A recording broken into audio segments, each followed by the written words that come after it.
First of all, let me say how happy I am to be here to express my solidarity with struggling people of Palestine.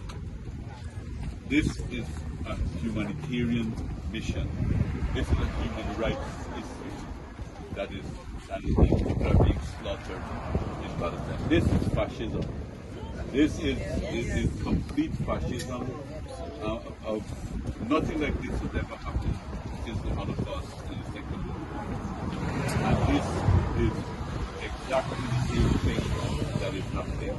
And it has become possible because people have been complicit with what is taking place.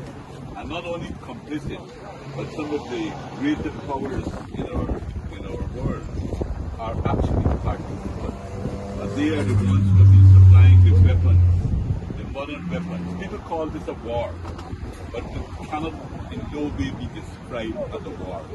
Because this is the fourth largest army and most well-equipped army in the world, facing children, killing children, babies, women, old people, destroying them.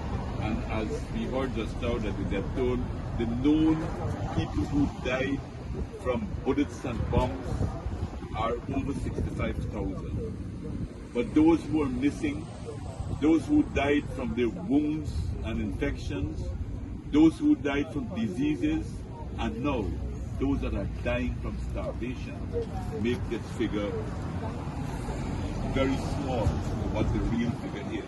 And I think it's far more than I've heard some experts saying that it could be as much as 500,000 people who have perished so far in the genocide that has taken place. And it is a shameful thing to see that these have been supported by some of the most powerful countries in the world. And they have been fully participants and just as guilty as Netanyahu and his gang what is taking place. As I said, it's not a war, and I know that some people still are blaming the Palestinians. They're blaming the victims for what is taking place. And many of them are condemning what happened on October 7th. But I don't believe that none of us have the right to tell the people who have been imprisoned and oppressed how to fight for their freedom. These are people who have been oppressed in open jail for more than a decade, almost 2 decades, couldn't leave the place. And they have rebelled to free themselves. And I believe that any ordinary human being living in those conditions would have rebelled or wanted to rebel if they were in the same case. And therefore, I will not blame the victims for what in Palestine. And they talk about freeing the hostages, which I agree. I agree that the suffering of the hostages is very unfortunate and they should be free.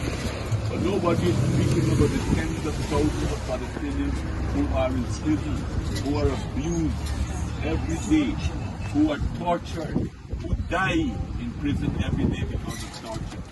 And their human rights, they are not speaking about those things. So I would say that all the hostages, the Palestinian hostages and the Israeli hostages, should be released immediately. That I will support completely.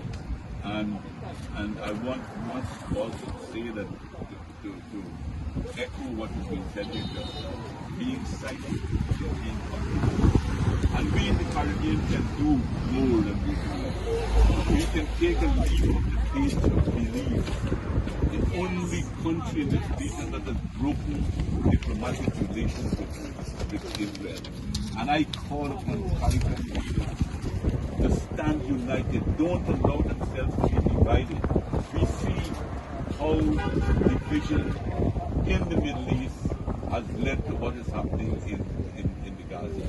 We should not allow ourselves to be divided in this issue, and we should call all CARICOM countries to break relationships with Israel. This is the minimum we can do. We have and to call for their expulsion from the United Nations. They do not belong. This gang, the leadership in Israel, do not belong to organizations where ordinary human beings are because of their behavior.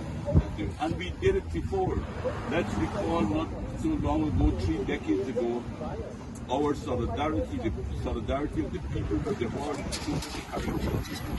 helped to free the people of Saudi from Hamas. Therefore, I call on them to repeat their heroic action of our leaders in the past that helped by our solidarity to the Caribbean to free the people of South Africa. And today, let us do the same for the people of Palestine. Thank you for everything.